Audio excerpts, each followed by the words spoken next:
Welcome to Old World Order Theology with Brian Newberry. Today's topic is who wrote the book of Isaiah, or Isaiah, if you're reading out of the Douay-Rheims translation, and why is it important? Who cares, right? Well, Isaiah is the second longest book in the Bible with 66 chapters. Only the book of Psalms, which is a collection of poems and musical hymns, is longer. So you could even say it's the longest book in the Bible attributed to one author traditionally. But most scholars today, modern scholars slash modernist scholars and scholarship, deny and reject Isaiah's authorship. So we're going to go over the pros and cons of the authorship and why is it important. And then afterwards, I'm going to read something on the nature of the book of Isaiah, that the biblical commission that was set up by Pope St. Pius X in the early 20th century, see what they had to say on, on the topic. So, first of all, why is it important? Because the traditions of both Israelites slash Jews and Christians from the very beginning has always attributed the prophecy or the book of Isaiah to one author, Isaiah.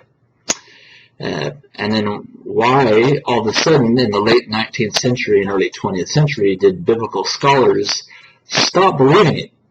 We're going to get into that real quick. So we're going to go into the pros and cons. Let's go start with the cons, because here at Old World Order Theology, we're going to go with tradition, of course, that Isaiah wrote the whole entire prophecy. Okay, so one argument might be that it's such a long and lengthy book, and Isaiah, who lived in the 8th and 7th century BC, approximately between 740 and 680 BC.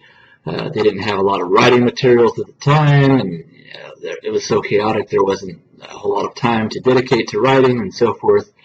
That's one of the more lamer arguments that you'll hear. And being that he lived in the northern kingdom of Israel, which had an abundance of wealth and supplies, there's no reason to doubt that Isaiah had writing materials. But that argument isn't very strong. Let's see, another counter argument is the change of style and setting within the book of Isaiah. So it's usually divided into at least 2 different sections, sometimes 3, and sometimes even more.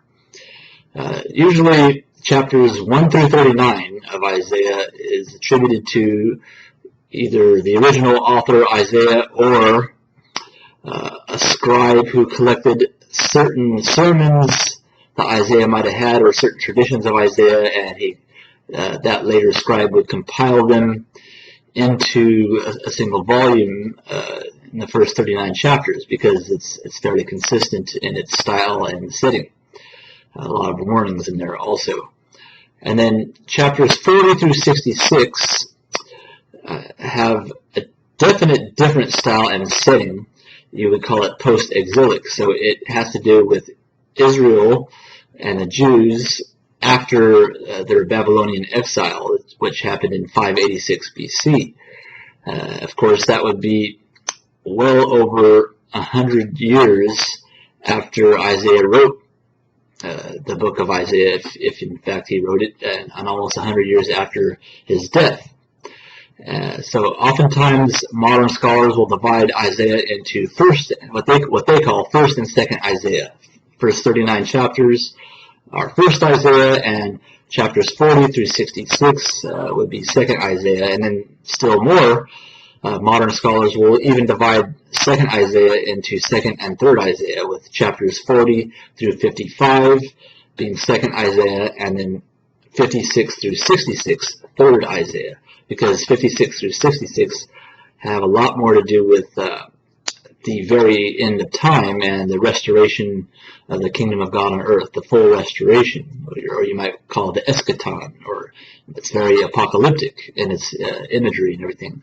So chapters 40 through 55 have to do with post-exilic Israel and their return from exile, and then the last 11 chapters, 56 through 66, have to do with, after the Lord returns to the earth and sets up his kingdom all across the world. And then still more, if you've ever read, say, the Anchor Bible commentary on the book of Isaiah, they splice up even individual verses within the entire 66 chapters. They try to do something kind of like the documentary hypothesis, how they do with the Pentateuch. They try to do that with Isaiah, and all of it's speculation. There's no evidence of any separate documents of Isaiah. So, for example, there is absolutely zero physical or archaeological evidence, zero manuscript evidence of 1st Isaiah, 2nd Isaiah, 3rd Isaiah. Every manuscript that we have, if it's not fragmented, it's the scroll of Isaiah in its entirety, including the Dead Sea Scrolls, which has a very good copy, very good manuscript. And it's interesting that I think they compared the Dead Sea Scrolls manuscript of Isaiah with the earliest manuscripts that they had after that, which I believe was late 1st millennium AD. It might even been 13th century in modern era. And they lined up, I think, within 98% accuracy, with only some misspellings or different spellings and variations and so forth. So there isn't any evidence that there are many documents of Isaiah and then some later scribe or editor put them all together. I mean, even the glosses between the 3rd century BC or 2nd century BC with the Dead Sea Scrolls and the later manuscripts, late 1st millennium or as late as 13th century AD, there's very little differences in glosses. It's very much the same. So that as far as style and setting, what can explain some of the differences? Well, you could have different scribes writing for Isaiah while he's still alive. He could dictate and a scribe writes it. So as far as style and vocabulary and so forth, that would explain that. The different settings, I've seen one scholar, John Oswalt, who wrote an excellent commentary on Isaiah. His theory was that the entire prophecy, for chapters 1 through 66, is written by Isaiah, and it's an anthology of a lot of his earlier writings, some of his sermons and writings and so forth, and that Isaiah himself, with some help, compiled everything into one volume, which is very possible. I mean, because we don't have any original manuscripts or any manuscripts that date to the 7th or 8th century BC, we can only speculate as to how exactly the document was compiled. In any case, such speculation is subjective, not objective. You're just making some observations of the text, and you're making certain assumptions and speculations of how it came to pass.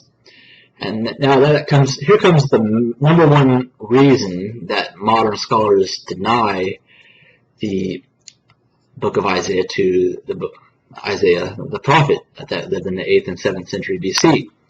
It is because it makes explicit future predictions that we actually know from history that are true.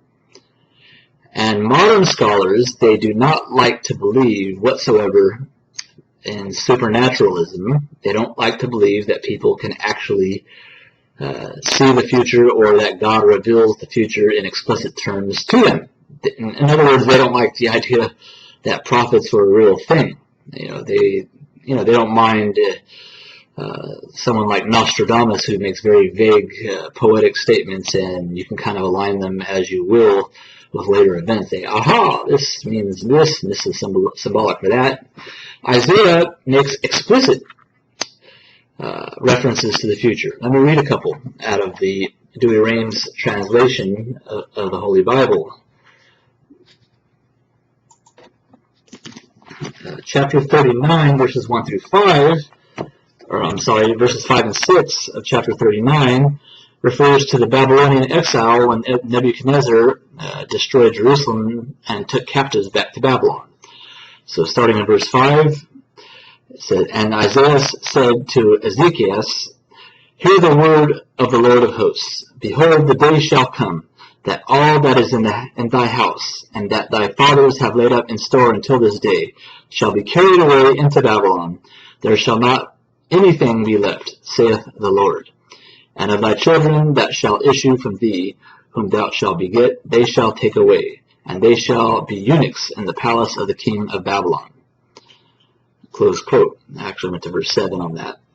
So the Babylonian captivity, when those things actually happened, were in 586 BC, and Isaiah died somewhere around the time 680 BC. So this is almost 100 years after his death. So this prophecy, in very explicit terms, tells the future that we know as a fact from history, from multiple sources. So either Isaiah the prophet accurately foretold future events that God revealed to him, or it was written by a later author after these things happened, and he wrote them as if he were Isaiah predicting the future, in which case that would be dishonest. He would be fooling people, and then the people who read or heard the book of Isaiah when it was first written after the fact would have known that Isaiah the prophet didn't really write it and didn't really predict those things. So it kind of defeats the purpose of the book, you see. Yeah. So there's a problem with the assumption of the supernatural not being a real thing, and, Pope St. Pius X called those people Modernists, because those kind of things, they have to go only by naturalistic standards and scientific standards, not something that's supernatural. And the other future event which is even more amazing and causes even more disbelief, is that he actually names the name of the king of Persia that allows the Jews permission, some Jews, to go back home, that freeing the exiles, freeing the captives, to go back home to Jerusalem and begin to rebuild the city, King Cyrus of Persia. So let me read this from Isaiah chapter 45, verse 1. Quote, "Thus saith the Lord to my anointed Cyrus, whose right hand I have taken hold of, to subdue nations before his face, and to turn the backs of kings, and to open the doors before him, and the gates shall not be shut. I will go before thee, and will humble the great ones of the earth. I will break in pieces the gates of brass, and will burst the bars of iron," and so forth.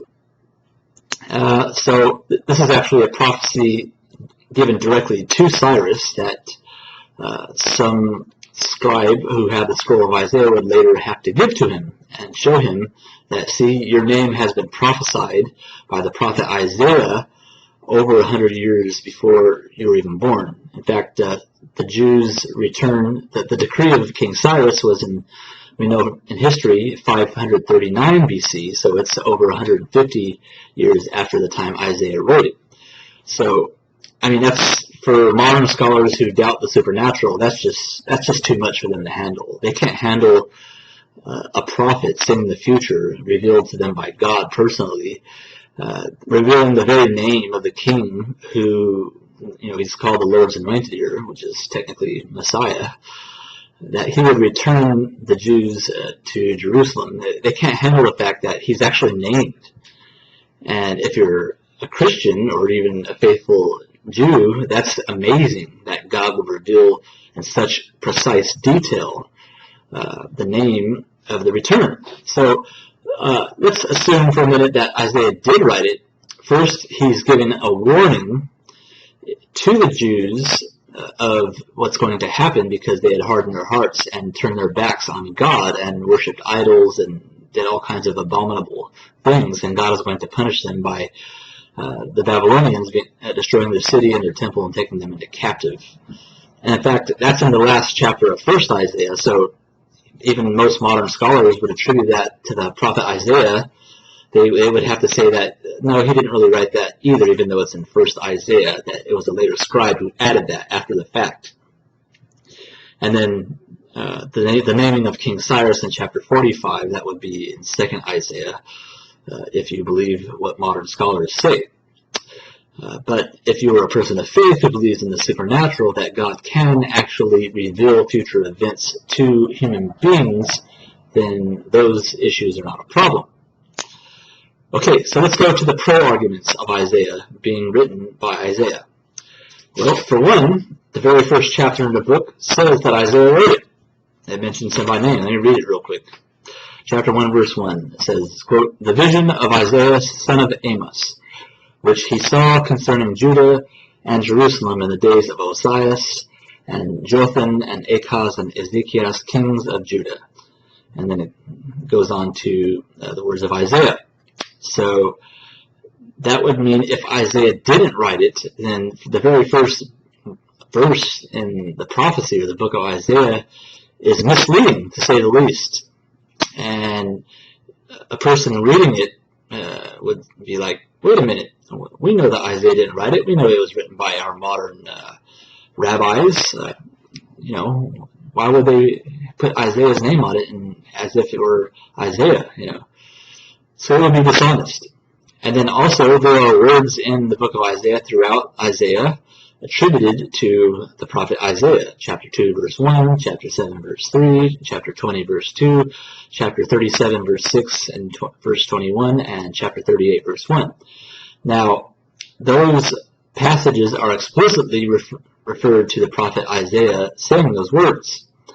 Now, it is true that in 2nd/3rd Isaiah, there are no such passages that attribute words directly to Isaiah, but that's not a very strong argument that he didn't write it. That would be an argument from silence, which is very weak.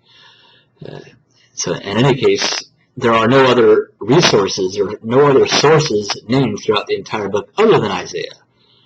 There's no other Jewish tradition that someone other than Isaiah wrote it, without Isaiah's consent at least.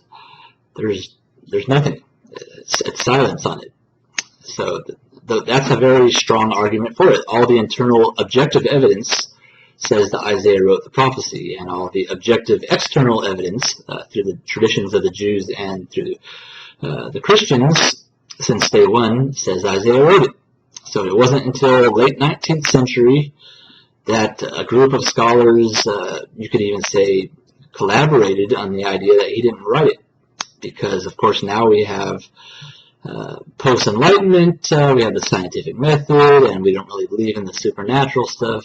Deism has made its run, secularism has made its run, and yeah, we don't really want a society too Christian. We want at least to balance it out with some good secular ideas too. Okay, another pro-argument for Isaiah authorship. So-called 2nd Isaiah, the styles of 2nd Isaiah are also found in 1st Isaiah. There are great sections which have a very similar style. So whereas some style might be different, there are a lot of styles that are very similar. So chapters 24 through 27 are written in the apocalyptic genre, which are found mostly in the last 11 chapters of the book, but the style is very similar. And also chapters 34 and 35, that have to do with the exile, also very similar in style with chapters 40 through 55. So the styles aren't too different. There's enough overlap, and there are a lot of phrases and similar ideas that are found throughout all 66 chapters. So that's not, to say that it's so different that it can't be the same author, that's just because you don't want it to be the same author. Okay, let's see, another pro-argument. The assumed impossibility of knowing the future reduces the message of Isaiah as a whole to petty rhetoric. Like I said before, the people, most modern scholars say that it was written somewhere between the 4th and 2nd century BC, but those people would have known that Isaiah didn't write it. and it would have been very irresponsible to write it as if he did write it, or to present it as if he did write it. And then the message wouldn't make a lot of sense. What would the warnings of exile and punishment of Babylonian captivity mean to people who've already, multiple generations that have returned from Babylonian exile? The message just, it doesn't make a whole lot of sense if it was written after the fact. Let's see, another pro argument. Here's a very strong one. The New Testament writers, they refer and quote from Isaiah, all, first, second, and third Isaiah, without any distinction. So, for example, Gospel of John, chapter 12, verse 38, it makes a reference to Isaiah chapter 53, verse 1, which would be either second or third Isaiah. And then in the same chapter, 2 verses later, John chapter 12, verses 40 through 41, also mention Isaiah by name and refer to Isaiah chapter 6, verses 9 through 10, which are unanimously by modern scholars attributed to the author Isaiah. So there's no mention of second and third Isaiah to St. John the Apostle, who wrote the fourth gospel. He just calls the prophet Isaiah, both in chapter 12, verse 38, and chapter 12, verses 40 and 41. So, if John, who is an apostle of Jesus, doesn't believe in second and third Isaiah, or someone else other than Isaiah writing the book of Isaiah, then why should we? If we can't believe the Gospels, then what's the point of even being a believer? So you then just have to totally be an agnostic skeptic, or you either that or you pick and choose what parts of the scriptures you want to believe, and which doesn't really make you a very good Christian or even a good Jew. So I would say at that point, what is the point? And the Jews had no other tradition of any other author than Isaiah ever until the very last couple of centuries. So those are the pros and cons, and I would say the pros outweigh the cons by, a lot. They knock it out of the park. And I think that John Oswalt's theory that the entire book and prophecy of Isaiah, chapters 1 through 66, was written as an anthology towards the end of Isaiah's life, I think that's very probable and a very good theory. So with that being said, let's see what the Biblical Commission and Pope St. Pius X had to say about the book of Isaiah, dated June 29th, 1908. And of course, Pope St. Pius X is famous as the champion who fights against modernism within the Catholic Church. And there are 5 questions posed to the Pope, and he gives answers to the 5 questions. Question number 1. Whether it can be taught that the prophecies which are read in the book of Isaiah and here and there in the scriptures are not prophecies in the true sense of the word, but either accounts composed after the event, or, if it is necessary, that they be acknowledged as being foretold before the event, that the prophet foretold them not from any natural revelation of God who knows the future, but by a kind of happy sagacity and natural acumen of the mind from things that have already happened. And Pope St. Pius X says, negative. We cannot see the book of Isaiah like that. So in other words, even if you were to attribute the book of Isaiah to Isaiah the prophet, you have to say God, the proposed question is that God didn't really reveal the future to him, that Isaiah was very keen at making general observations about things that have happened in the past and things that were happening in his day, and that he was able to use his sense of historical patterns and kind of make a general prediction of things that were very likely to happen based on the patterns. So the Pope says no. And why is this important? Because it's important for Catholics, because oftentimes Catholics are not viewed as people who are very biblical. Well, people who say that don't know anything about Pope St. Pius X, who almost immediately after he became Pope, he appointed a biblical commission to combat all of the modernism going on in biblical studies during that time. Question number 2. Whether the opinion which prevails that Isaiah and the other prophets uttered only prophecies which were to take place in the near future, or after no great space of time, can be reconciled with those prophecies, especially the messianic and eschatological, which were certainly pronounced by these same prophets a long time in advance, and also with the common opinion of the Holy Fathers, who assert with one accord that the prophets foretold those things also, which were to be fulfilled after many ages. And the Pope's reply is negative. So the idea that prophets were not able to make accurate prophecies, hundreds of years in the future, nope. The Catholics cannot believe that prophets are unable to do that. Why? Because the Catholic faith is a supernatural faith. We believe that God particularly reveals things through the one holy Catholic and Apostolic Church, so that means God and the Church are connected in the same way that God was connected with the prophets, and that he reveals specific supernatural things to the people that he wants to. So the modernist scholars don't like to believe that. So they try to suggest that there's no such ability. It really denies the entire point of the existence of God. So if God is all-knowing and he has no time, so past, future, and present of God are all one and the same, telling the future is not an issue for God because he sees things all at once. But if you don't believe in that kind of a God, then it becomes a problem and you have to make reasons why that can't happen. Question number 3.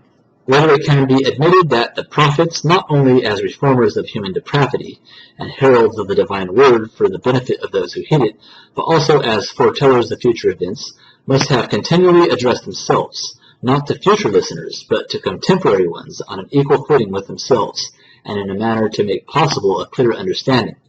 That as a consequence, the second part of the book of Isaiah, chapter 40 through 46, in which the prophet living among them addresses and consoles not the Jews on equal footing with Isaiah, but the lamenting in Babylonian exile, cannot have had Isaiah himself, who was already dead, as its author, but should be assigned to some unknown prophet living among the exiles. And the Pope's reply to that is in the negative.